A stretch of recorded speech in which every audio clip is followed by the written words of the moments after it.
Fairfax Assembly is a General Motors automobile factory at 3201 Fairfax Trafficway, Kansas City, Kansas. The 4,900,000 square feet plant currently employs over 2,400 hourly and salaried employees. Employees are represented by UAW Local 31. The original Fairfax assembly plant was located next to Fairfax Airport, which was the former location of the North American bomber production plant where the B-25 Mitchell was manufactured. During World War II, after the war, GM purchased the building and converted it to an automobile assembly plant, and was under the management of GM's newly created Buick Oldsmobile Pontiac Assembly Division. Created in 1945. In 1952, alongside car production, the plant produced F-84F jet-powered fighters. The original Fairfax plant ceased production in 1986, and production was moved to Fairfax 2. Fairfax 2 is located on the former Fairfax Airport in a $1 billion project.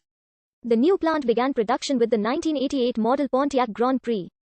In 2003, production of the Chevrolet Malibu was added. On August 23, 2005, the Fairfax facility built its 10 millionth car. Production of the second-generation Buick LaCrosse began at the plant in 2009 and continued through 2016. In January 2013, GM announced $600 million in upgrades to the plant, including a new 450,000 square foot paint shop and a new stamping press. The renovations, which were aimed at reducing water consumption and chemical waste, were not expected to interfere with production. In 2019, the all-new Cadillac XT4 was added. Coordinates: 39 degrees 08, 50, N 94 degrees 36 minutes 12 seconds west, 39.14722 degrees north, 94.60333 degrees west, 39.14722, minus 94.60333.